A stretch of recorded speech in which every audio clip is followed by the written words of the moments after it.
Bom, eu sou a Daniela Mingatos, eu tenho 42 anos, sou COO da Gorilla Life. O primeiro ponto mais importante da minha história é que minha mãe não pretendia mais ter filhos. Ela resolveu fazer cirurgias e acabou engravidando, mesmo com o DIU. E é uma história muito engraçada porque o meu pai sempre diz que ele falava para o médico: doutor, o senhor pode colocar o que o senhor quiser. Ainda vai nascer uma menina, eu ainda vou ter uma menina e ela vai se chamar Daniela. E minha mãe, imagina, isso não vai acontecer? Bom, enfim, aconteceu, aqui estou. Eu já quis ser atriz, já quis ser bailarina, astronauta, juíza, tudo que vocês podem imaginar. Eu com 15 anos eu queria fazer algum dinheiro. Eu comecei a dar aula de inglês, então eu dava aula para crianças, dava aula para senhorinhas, tinha uma turma terrível, até hoje eu lembro, cara, como é que com 15 anos eu conseguia fazer essa turma de senhoras de quase 50 se acalmarem na sala de aula e prestarem atenção em mim. Eu acabei fazendo uma faculdade de administração de empresas, porque independente do que eu escolhesse, eu poderia ajudar, né, a minha família no negócio deles. A minha primeira grande oportunidade profissional foi no Citibank, onde eu entrei como estagiária e em menos de 10 meses eu fui efetivada como gerente de relacionamento PJ, até que 6 anos depois eu recebi um convite, e esse convite foi algo que eu galguei desde o meu primeiro dia no Citi. Na verdade, eu não sabia nada de onde eu estava. Tem até uma situação engraçada. No meu primeiro dia de banco, estava tendo uma reunião com a turma de investimentos, os gerentes, né, que atuavam em grandes contas. E eu ouvindo tudo aquilo, eu não fazia a menor ideia do que se tratava, eu não entendia nada do que eles estavam falando.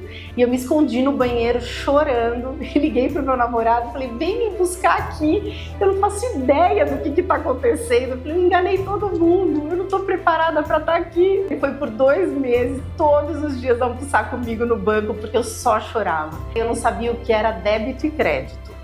Esse era o nível. Eu sempre conto no PBI que eu nunca tive assim nenhum grande talento, nunca fui a mais inteligente da minha turma. Eu sempre precisei me esforçar um pouco mais do que a maioria. Eu queria fazer algo que ninguém tinha feito ainda. Eu tinha um sonho de ser a gerente geral mais jovem do Citibank no Brasil. E 6 anos depois eu recebi o convite para me tornar a gerente geral mais jovem do Citibank no Brasil. E ali foi a minha primeira encruzilhada profissional, porque apesar de eu ter buscado muito aquilo, quando de fato aconteceu e eu entendi a responsabilidade que eu tinha, eu falei: cara, não é isso. Eu sentia que eu não conseguiria trazer alguém para trabalhar numa atividade que eu não me identificava mais. E foi quando eu decidi, né, não só declinar o convite, mas pedir demissão do banco para empreender. Montei 2 casas lotéricas, 2 franquias de semijoias, tudo a ver. Quando eu tinha 6 meses, né, ainda estava aí no processo de inauguração das lojas, eu descobri uma gravidez inesperada, nunca indesejada, mas inesperada. Depois do momento que eu descobri, eu desejei todos os dias. E quando meu filho tinha 4 meses de idade, eu me separei do pai dele. E naquele momento eu lidei com talvez o momento mais difícil, né, da minha vida até hoje, um doce. Eu passei por um quadro de depressão profunda, ao mesmo tempo vivendo aí todos os desafios de uma empresária, de uma mãe de primeira viagem, sozinha. E foram 3 anos de muitas lutas, mas muito mais internas do que qualquer outra coisa. Pelo pouco que eu conseguia me doar para o negócio, as coisas não deram certo. Quando eu conheci a oportunidade na MetLife, por mais difícil que seja, eu pensei: cara, eu acho que aqui, nesse modelo de negócio, eu posso recuperar, né, a minha autoestima, eu posso voltar a me enxergar da forma como um dia eu me enxerguei no banco. Comecei a minha atividade lá em 2013 como consultora, segui o modelo, fui muito feliz como consultora. Fiquei 2 anos e meio nessa atividade, vivi muitos reconhecimentos, fui bicampeã como consultora, mas também vivi muitos baixos na minha carreira, precisei abrir mercado do zero. E quando eu estava numa convenção em Punta Cana como consultora, o VP da MetLife, o Guilherme Innocenzi, ele me convidou, ele falou: Dani, desce um pouquinho antes do jantar, eu quero tomar um café com você, quero conversar. E eu desci sem a menor pretensão. Ele me fez a proposta de me tornar líder de uma unidade, formar o meu time comercial. Então foram 2 anos e meio ali me formando. Quando eu me senti pronta para ser uma boa consultora, recebi esse convite, não tive como negar.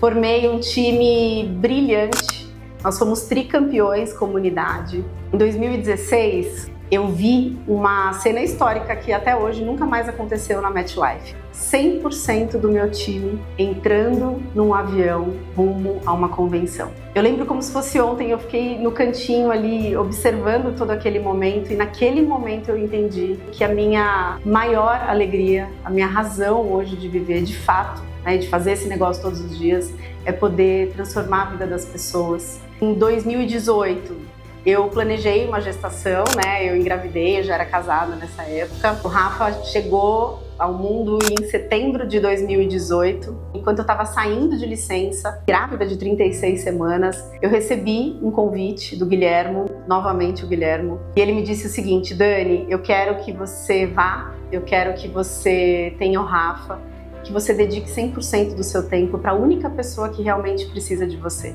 que é ele. Eu lembro que eu pensava, mas como? Como é que eu vou fazer isso? Meu salário depende dessas pessoas, eles têm que vender, eles têm que performar. E ele disse assim, tudo que você podia ensinar para eles, você já ensinou. Quando você voltar, até para você ficar mais tranquila, você não vai estar mais à frente desse time. Eu falei, bom, legal, fui demitida. E ele falou, porque quando você voltar, eu quero que você forme a sua agência, eu quero que você inaugure a sua agência. Até então, né, uma unidade poderia chegar até 15 consultores. Uma agência poderia chegar até 150 consultores. Não sei quem foi mais maluco, ele por ter feito o convite ou eu por aceitar, mas eu aceitei. Tive o Rafa, eu lembro que eu contratei 18 pessoas com o Rafinha no colo, dia 1º de janeiro de 2019, inaugurei a minha agência, fomos novamente campeões como agência. Mas em 2020 eu vivi um momento muito desafiador, fiquei mais tempo em casa e comecei a perceber que o Rafa era um pouquinho diferente. Ele não olhava no olho quando a gente chamava, não virava, né, quando a gente chamava. Estava sempre pulando ali no mesmo lugar, alinhando os carrinhos. Apesar de ser virginiano, ele tinha outros indícios.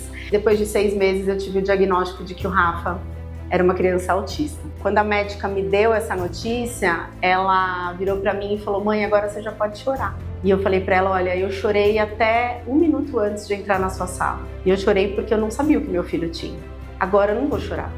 Eu vou ajudar ele a ter a melhor vida que ele puder ter. Mas foi da boca para fora, né? Eu saí dali totalmente congelada. Eu lembro que na volta para casa, eu e o pai do Rafa, a gente não trocou uma palavra.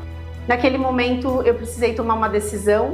Essa é a minha segunda encruzilhada profissional. Eu trabalhava e trabalho até hoje 15, 16 horas, não porque ninguém me obriga, porque eu amo, né, o que eu faço e a empresa é minha, então esse é o ponto. Mas eu sabia que o Rafa ia precisar de mim. São 7, 8 horas de terapia por dia que ele faz hoje. Eu cheguei a 2 conclusões, né? Uma romântica e uma prática. A romântica era, os meus filhos nunca vão ser felizes se eu não for feliz. Eu jamais seria feliz se eu abrisse mão da minha carreira. A parte prática é, eu nunca vou poder proporcionar para o meu filho o tratamento que eu gostaria de proporcionar, a educação, as oportunidades para os meus filhos, se eu não seguir trabalhando, ganhando dinheiro.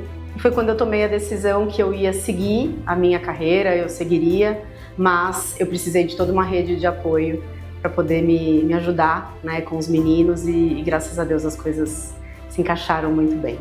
Por fim, né, em 2022, eu recebi o convite da MetLife para me tornar a primeira representante de seguros da companhia. Eu e o Ricardo, nós nos tornamos sócios, a Gorilla foi a primeira representação da MetLife aqui no Brasil. Ficamos 1 ano e 4 meses pavimentando todo esse modelo, todo esse processo para que outras agências pudessem fazer parte. E depois disso seguimos, né, 2022 campeões, Bahamas, 2023 muitos desafios, 2024 Barcelona e agora 2025, se tudo der muito certo, iremos para Istambul, não só nós, mas muitos consultores da agência, e eu não poderia ser mais feliz do que fazendo o que eu faço. Então, é isso.